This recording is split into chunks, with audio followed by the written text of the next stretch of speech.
যুদ্ধবিরতি ভেঙে গাজায় ত্রিমুখী হামলা চালাচ্ছে ইসরায়েল। নেতানিয়াহুকে থামাতে পারবে কি আন্তর্জাতিক মহল? মিসাইল ও গোলাবারুদ উৎপাদন বাড়াচ্ছে কিম জং উনের উত্তর কোরিয়া। কোরীয় উপদ্বীপে নিরাপত্তা পরিস্থিতি নিয়ে বাড়ছে উদ্বেগ। 2025 সালে অনলাইনে মানুষের কৌতূহল বেড়েছে ব্যাপক হারে। সার্চ ট্রেন্ডে বিশ্বজুড়ে দাপট দেখিয়েছেন কারা? আসসালামু আলাইকুম, দেখছিলেন Bangla vision world news headline. যুদ্ধবিরতির সময় গাজায় হামলা পুরোপুরি বন্ধ থাকার কথা, কিন্তু চুক্তি ভেঙে এখনও চলছে ইসরায়েলের আগ্রাসন। শুক্রবার দক্ষিণ গাজার খান ইউনিস আকাশভূমি ও সাগর 3 দিক থেকে আক্রমণ চালায় ইসরায়েলি বাহিনী। অন্তত 4টি বিমান থেকে হামলা, হেলিকপ্টারের গুলিবর্ষণ। রাফা ও উপকূলীয় এলাকায় চলে নৌগোলা বর্ষণ। আতঙ্কে ঘরবাড়ি ছাড়ছে সাধারণ মানুষ। চলতি বছরের অক্টোবরে যুদ্ধবিরতি কার্যকর হলেও এরপর থেকে 23 ডিসেম্বর পর্যন্ত নিহতের সংখ্যা ছাড়িয়েছে 400-র ঘরে। হাফিজুল ইসলামের ডেস্ক রিপোর্টে বিস্তারিত। ফিলিস্তিনের গাজায় কাগজে কলমে যুদ্ধবিরতি চললেও বাস্তবে এখনও আক্রমণ বন্ধ করেনি ইসরায়েল। 26 ডিসেম্বর দক্ষিণ গাজার খান ইউনিসে জল, স্থল, সমুদ্র 3 দিক থেকেই হামলা চালিয়েছে নেতানিয়াহুর বাহিনী। ভোর থেকে চলা অভিযানে মুহুর্মুহু বিস্ফোরণ, তুমুল গোলাবর্ষণ ও গুলির শব্দে কেঁপে ওঠে পুরো এলাকা। স্থানীয় ফিলিস্তিনি সংবাদ মাধ্যমগুলো বলছে এটি ছিল যুদ্ধবিরতি শুরুর পর সবচেয়ে তীব্র হামলাগুলোর একটি। ফিলিস্তিনি বার্তা সংস্থা ওয়াফা জানায়, খান ইউনিসের পূর্বাঞ্চলে চালানো হয় একের পর এক বিমান হামলা। সেখানে অন্তত 4টি স্থানে আঘাত হানে ইসরায়েলি যুদ্ধবিমান। একই সময় হেলিকপ্টার থেকেও ছোড়া হয় গুলি। বিপুল এই হামলার পরিধি শুধুমাত্র খান ইউনিসেই সীমাবদ্ধ ছিল না। রাফা শহরের আবাসিক এলাকায় গুলি চালায় ইসরায়েলি হেলিকপ্টার। উপকূল বরাবর ইসরায়েলি নৌজাহাজগুলো টানা গোলাবর্ষণ করে। এর মাঝেই স্থানীয়দের বসতবাড়ি ভাঙার কাজও চালিয়েছে ইসরায়েলি সামরিক বাহিনী। ফিলিস্তিনি সূত্রগুলো বলছে, সমুদ্রপথের হামলায় সবচেয়ে বেশি ক্ষতিগ্রস্ত হয়েছে খান ইউনিসের উপকূলীয় এলাকা। আতঙ্কে ঘর ছাড়তে বাধ্য হয় সাধারণ মানুষ। অক্টোবরের শুরুতে কার্যকর হওয়া যুদ্ধবিরতির কথা ছিল সহিংসতা পুরোপুরি থামানোর, কিন্তু বাস্তবে সেটা মোটেও মানেনি ইসরায়েল। ফিলিস্তিনি স্বাস্থ্য মন্ত্রণালয় জানায়, যুদ্ধবিরতি কার্যকর হওয়ার পর থেকে গত 23 ডিসেম্বর পর্যন্ত ইসরায়েলি হামলায় নিহত হয়েছেন 406 জন ফিলিস্তিনি। 2023 সালের 7 অক্টোবর থেকে শুরু হওয়া ইসরায়েলের সামরিক অভিযানে নিহতের সংখ্যা সরকারি হিসাবে পৌঁছেছে 70,942 জনে। আহত হয়েছেন অন্তত 1,71,195 জন। তবে প্রকৃত সংখ্যা আরও বেশি হতে পারে বলে মনে করা হচ্ছে।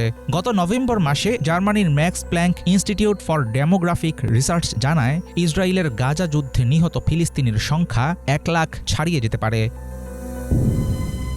গাজায় ইসরায়েলি হামলায় তৈরি ধ্বংসস্তূপের নিচে এখনও নিখোঁজ হাজার হাজার মানুষ। সরকারি দপ্তর ও কর্মীদের উপর হামলার কারণে নিহতদের পূর্ণ তালিকা রাখা কঠিন হয়ে পড়েছে বলে জানিয়েছেন ফিলিস্তিনি কর্মকর্তারা। অন্যদিকে মুখে শান্তির কথা বললেও ইসরায়েলের বিরুদ্ধে বাড়ছে যুদ্ধবিরতি লঙ্ঘনের অভিযোগ। অথচ নেতানিয়াহুর এসব আগ্রাসী পদক্ষেপের বিরুদ্ধে দেখা যায়নি কোনো রকম আন্তর্জাতিক পদক্ষেপ। জাতিসংঘ নিরাপত্তা পরিষদেও কার্যকর হয়নি কোনো বাধ্যতামূলক সিদ্ধান্ত। গাজায় রক্তক্ষয়ী আগ্রাসন এবং নৃশংস হত্যাযজ্ঞের পরেও বহাল তবিয়তে আছেন প্রধানমন্ত্রী বেনিয়ামিন নেতানিয়াহু।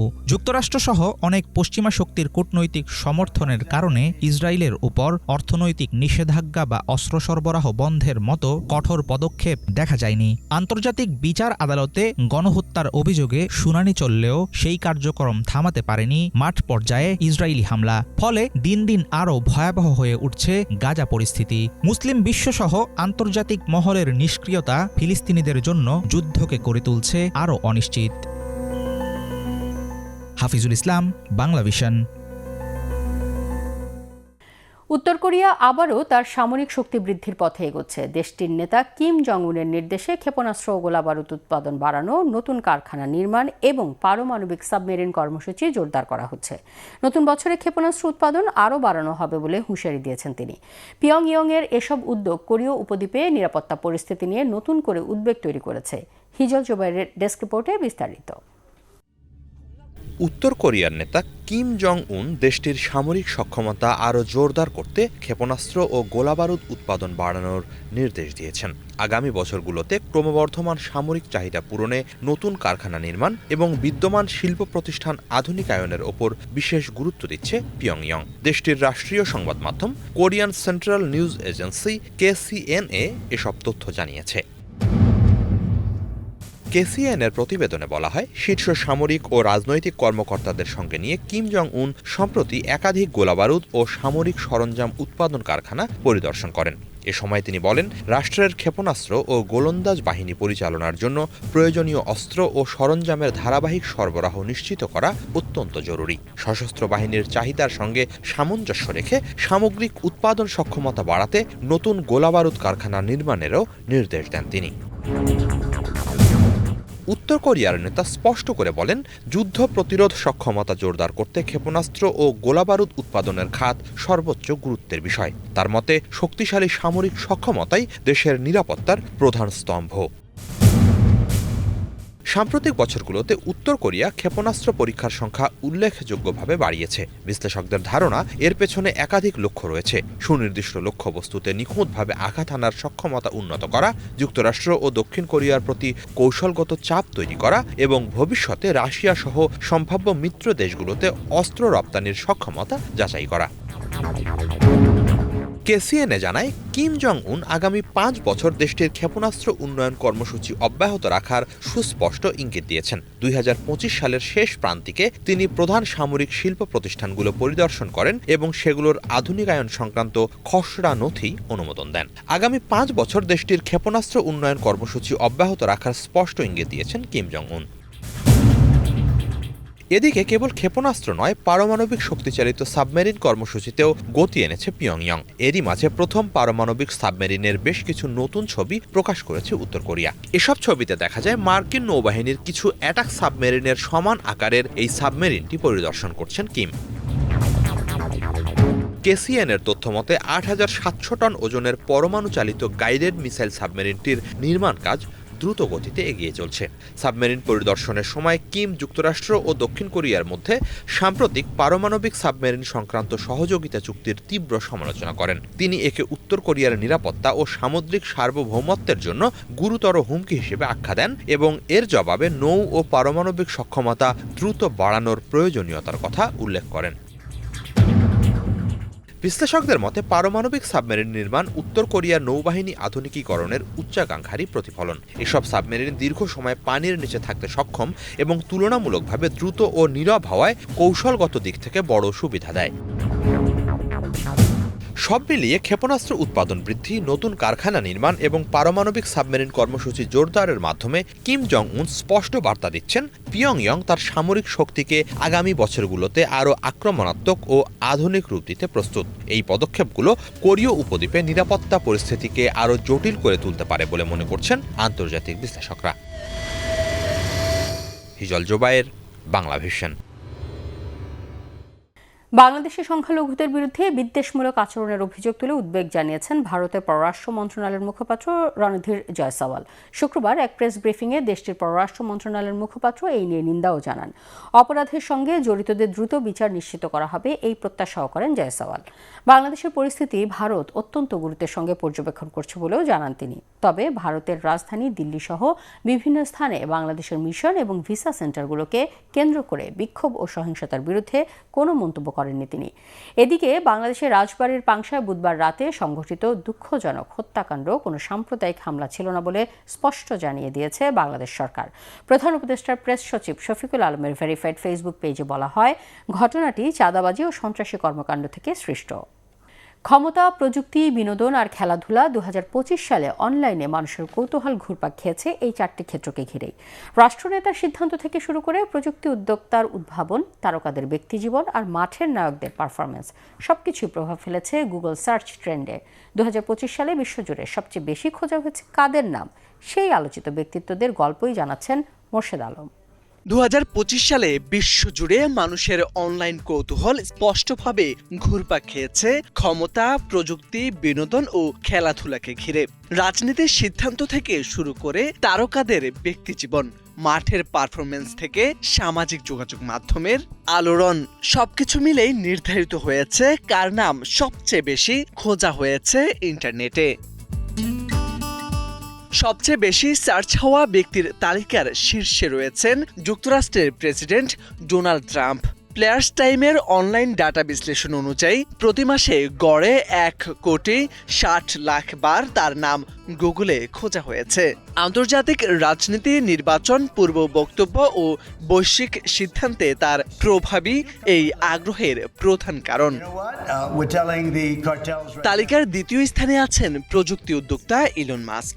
বৈদ্যুতিক গাড়ি, মহাকাশ গবেষণা, কৃত্রিম বুদ্ধিমত্তা এবং সামাজিক যোগাযোগ মাধ্যম সব মিলিয়ে মাস্ক যেন ভবিষ্যৎ প্রযুক্তির প্রতিচ্ছবি। 2025 সালে তার নাম প্রতি মাসে গড়ে প্রায় 1,10,00,000 বার সার্চ করা হয়েছে, যা প্রযুক্তি খাতে মানুষের ক্রমবর্ধমান আগ্রহেরই প্রতিফলন বলে ধারণা করা হচ্ছে। এ বছরের সার্চ তালিকায় সবচেয়ে বড় চমক সঙ্গীত শিল্পীদের আধিপত্য। শীর্ষ 10 জনের মধ্যে অর্ধেকই সঙ্গীত জগতের তারকা। টেলর সুইফট, সাবরিনা কার্পেন্টারের মতো সমসাময়িক শিল্পীদের পাশাপাশি প্রয়াত র্যাপারও রয়েছেন তালিকায়। স্ট্রিমিং প্ল্যাটফর্ম ও সামাজিক যোগাযোগ মাধ্যম বিশ্বজুড়ে সঙ্গীত শিল্পীদের জনপ্রিয়তা আরও বাড়িয়ে দিয়েছে। চলচ্চিত্র ও টেলিভিশনের অভিনেতা অভিনেত্রীদের সার্চ সংখ্যাও কম নয়। আন্তর্জাতিক ওটিটি প্ল্যাটফর্মের বিস্তারে বিভিন্ন দেশের তারকারা এখন বৈশ্বিক দর্শকদের কাছে পরিচিত মুখ, যার সরাসরি প্রভাব পড়েছে অনলাইন সার্চ ট্রেন্ডে। ক্রীড়াঙ্গনে আবারও সবচেয়ে বেশি আলোচনায় ফুটবল তারকা ক্রিস্টিয়ানো রোনালদো। একই সঙ্গে নতুন প্রজন্মের প্রতিভা হিসেবে স্পেনের তরুণ ফুটবলার লামিনে ইয়ামাল শীর্ষ সার্চ তালিকায় উঠে এসে চমক সৃষ্টি করেছেন। ধর্মীয় নেতা পোপ ফ্রান্সিস এবং বিভিন্ন আলোচিত অপরাধমূলক ঘটনার সঙ্গে যুক্ত ব্যক্তিরাও হঠাৎ করে সার্চ বৃদ্ধির কারণ হয়েছেন। বিশ্লেষণে দেখা গেছে দীর্ঘদিনের জনপ্রিয়তার চেয়ে বড় বড় কোনো ঘটনা বা আলোচিত সংবাদই মানুষের অনলাইন আগ্রহ বেশি বাড়িয়ে দিয়েছে।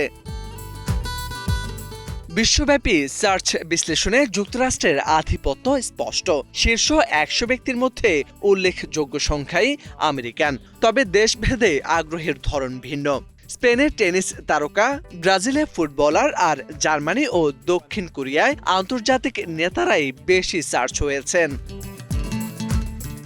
সব মিলিয়ে 2025 সালের সার্চ ট্রেন্ড দেখিয়ে দিয়েছে বিশ্ববাসীর আগ্রহ এখনও শক্তি, বিনোদন ও ভবিষ্যৎ বদলে দেওয়ার সক্ষমতা থাকা ব্যক্তিদের ঘিরেই আবর্তিত হচ্ছে। মোরশেদ আলম, বাংলা ভিশন। ইউরোপের উপকূলে ভয়ঙ্কর এক যুদ্ধ চালাচ্ছে রাশিয়া। তেলবাহী ট্যাঙ্কারে ছদ্মবেশে চলাচল করা রুশ শ্যাডো ফ্লিট নিষেধাজ্ঞা ভেঙে শুধু তেল পাচারি করছে না, পশ্চিমা ও ইউক্রেনীয় গোয়েন্দা সংস্থাগুলোর দাবি এসব জাহাজ ব্যবহার হচ্ছে গুপ্তচর বৃত্তি, নজরদারি এবং সম্ভাব্য নাশকতার জন্য। এসব ট্যাঙ্কারে রুশ সামরিক সংস্থার সঙ্গে যুক্ত ব্যক্তিদের উপস্থিতি ইউরোপের নিরাপত্তা নিয়ে নতুন করে উদ্বেগ বাড়িয়েছে। প্রশ্ন উঠছে, পুতিনের এই অঘোষিত নৌ গোয়েন্দাদের বিরুদ্ধে কার্যকর পদক্ষেপ নিতে কেন হিমশিম খাচ্ছে পশ্চিমারা? হাফিজুল ইসলামের ডেস্ক রিপোর্টে বিস্তারিত। ইউরোপের সমুদ্রপথে অয়েল ট্যাঙ্কারের ছদ্মবেশে শত শত তেলবাহী জাহাজ নামিয়েছে রাশিয়া। পশ্চিমা ও ইউক্রেনীয় গোয়েন্দা সংস্থাগুলোর দাবি, তথাকথিত রুশ শ্যাডো ফ্লিটগুলো নিষেধাজ্ঞা ভেঙে শুধুমাত্র তেল পাচারই করছে না, বরং ইউরোপের উপকূলে গুপ্তচর বৃত্তি, নজরদারি এবং সম্ভাব্য নাশকতার প্ল্যাটফর্ম হিসেবেও ব্যবহার হচ্ছে। প্রভাবশালী গণমাধ্যম CNN এর সাম্প্রতিক এক প্রতিবেদনে আবারও উঠে এসেছে এসব তথ্য। ইউক্রেন যুদ্ধ শুরুর পর থেকে এই বহর মস্কোর জন্য বছরে শত শত মিলিয়ন ডলার আয়ের পাশাপাশি ইউরোপের নিরাপত্তার জন্য হয়ে উঠছে নতুন এক হুমকি। পুতিনের অঘোষিত শ্যাডো ফ্লিটের বিরুদ্ধে কার্যকর পদক্ষেপ নিতে কেন হিমশিম খাচ্ছে পশ্চিমারা? সাম্প্রতিক সময়ে রুশ শ্যাডো ফ্লিটের ট্যাঙ্কারগুলোতে অস্বাভাবিক তৎপরতা চিহ্নিত করার দাবি তুলেছে পশ্চিমা গোয়েন্দা সংস্থাগুলো। যাত্রা শুরুর ঠিক আগে এসব জাহাজে তোলা হচ্ছে অতিরিক্ত কয়েকজন টেকনিশিয়ান। কাগজে কলমে নাবিক হলেও বাস্তবে তারা রুশ সামরিক ও নিরাপত্তা সংস্থার সঙ্গে যুক্ত বলে অভিযোগ ইউরোপীয়দের। ক্রু তালিকায় চীনা, মিয়ানমার এবং অন্যান্য দেশের নাবিকদের সাথে নিচের দিকে থাকে 2 বা 3টি রুশ নাম। ইউক্রেনীয় গোয়েন্দারা বলছে এদের বড় একটি অংশই যুক্ত আছে সন্দেহজনক নিরাপত্তা বিষয়ক প্রতিষ্ঠান মোরান সিকিউরিটি গ্রুপের সঙ্গে। মোরান সিকিউরিটি গ্রুপ কোনো সাধারণ বেসামরিক প্রতিষ্ঠান নয়। পশ্চিমা গোয়েন্দাদের দাবি এটি মূলত রাশিয়ার সামরিক ও গোয়েন্দা কাঠামোর একটি গোপন অঙ্গ সংগঠন। 2024 সালে প্রতিষ্ঠানটিকে নিষেধাজ্ঞার আওতায় আনে মার্কিন ট্রেজারি বিভাগ। রুশ রাষ্ট্রায়ত্ত কোম্পানিগুলোর হয়ে ইউক্রেন আগ্রাসনে রাশিয়াকে সশস্ত্র নিরাপত্তা সেবা দিচ্ছিল মোরান, এমন দাবি তাদের। এছাড়াও একাধিক পশ্চিমা গোয়েন্দা সূত্রের অভিযোগ, প্রতিষ্ঠানটির কর্মীরা শ্যাডো ফ্লিট জাহাজের নিয়ন্ত্রণ নেয় এবং নজরদারি শুরু করে। ইউরোপীয় সামরিক স্থাপনার ছবি তোলা, উপকূল পর্যবেক্ষণ এবং সন্দেহজনক কার্যকলাপে জড়িত এসব রুশ কর্মী। শ্যাডো ফ্লিট ব্যবহার করে মস্কোর গোয়েন্দা তৎপরতা চালানোর অভিযোগ আবার সামনে আসার কারণ বোরাক্রে নামের একটি ট্যাঙ্কার। গত 3 বছরে জাহাজটি একাধিকবার নাম ও নিবন্ধন বদলেছে। এমন ধরনের সন্দেহজনক সব জাহাজে রুশ নাগরিক ওঠানামার বিষয়ে প্রায় একই রকম অভিজ্ঞতার কথা জানাচ্ছেন ডেনমার্ক ও সুইডেনের কোস্টগার্ড এবং পোর্ট কর্মকর্তারা। তাদের দাবি, অনেক শ্যাডো ফ্লিট জাহাজে এমন রুশ ব্যক্তিদের দেখা যায় যারা সামরিক পোশাক পরে থাকে। এসব নাগরিক ক্যামেরা দিয়ে ব্রিজ ও উপকূলের ছবি তোলে। কখনো কখনো তারা ক্যাপ্টেনের চেয়েও বেশি ক্ষমতাবান আচরণ করে থাকে। রুশ শ্যাডো ফ্লিটের ক্রমবর্ধমান তৎপরতা ইউরোপকে ফেলেছে জটিল প্রশ্নের মুখে। এসব জাহাজের অনেকগুলোরই বৈধ কোনো পতাকা নেই অনুমোদিত বিমা। তবু শক্ত পদক্ষেপ নিতে ইউরোপীয় দেশগুলো পড়ছে মারাত্মক দ্বিধাদ্বন্দ্বে। ভয় একটাই, এসব জাহাজ আটক করলে কি হতে পারে রাশিয়ার প্রতিক্রিয়া। একজন সাবেক ডেনিশ গোয়েন্দা কর্মকর্তা বলছেন, এটি রাশিয়ার পরিচিত কৌশল।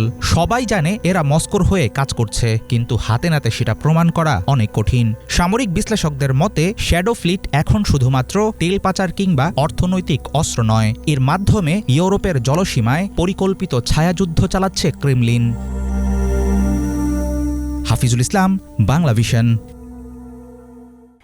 ইউক্রেন রাশিয়া সংঘাত বন্ধে দুই দেশের প্রতিনিধিদের সাথে আলোচনা চালিয়ে যাচ্ছে মধ্যস্থতাকারী যুক্তরাষ্ট্র। ইউক্রেনের প্রেসিডেন্ট ভলোদিমির জেলেনস্কির সাথে ফোনে কথা বলেছেন মার্কিন বিশেষ রাষ্ট্রদূত স্টিভ উইটকফ এবং প্রেসিডেন্ট ডোনাল্ড ট্রাম্পের জামাতা জ্যারেড কুশনার। তাদের সাথে প্রায় 1 ঘণ্টার ফলপ্রসূ আলোচনা হয়েছে বলে জানিয়েছেন ইউক্রেনের প্রেসিডেন্ট। এদিকে যুদ্ধবন্ধে যুক্তরাষ্ট্রের প্রস্তাবিত পরিকল্পনা পর্যালোচনা চলছে, জানিয়েছে রাশিয়া। সঞ্জিদা ইসলাম তন্নির, ডেস্ক রিপোর্ট। দ্বিতীয় মেয়াদে মার্কিন মসনদে বসার আগে নির্বাচনী প্রচারণার সময় থেকেই বিশ্বজুড়ে যুদ্ধবন্ধের প্রতিশ্রুতি দিয়ে আসছিলেন মার্কিন প্রেসিডেন্ট ডোনাল্ড ট্রাম্প। তার প্রচেষ্টায় ইসরায়েল হামাস দ্বন্দ্ব সহ চলমান বেশ কিছু সংঘাত বন্ধ হয়েছে দাবি করলেও কিছুতেই যেন রাশিয়া ইউক্রেন যুদ্ধ বন্ধে তেমন কোনো উল্লেখযোগ্য অগ্রগতির দেখা নেই। তবে দমে যাওয়ার পাত্র নন মার্কিন প্রেসিডেন্ট। যুদ্ধ বন্ধে উভয় পক্ষের সাথে আলোচনা চালিয়ে যাচ্ছেন। পরিবর্তন এনেছেন যুদ্ধবিরতির শর্তেও। এর আগে ট্রাম্পের প্রস্তাবিত 28 দফা পরিকল্পনা কেবল রাশিয়ার স্বার্থ রক্ষা করবে বলে অভিযোগ তোলে ইউক্রেন। এরপরই প্রস্তাবিত পরিকল্পনা সংশোধন করেন ট্রাম্প।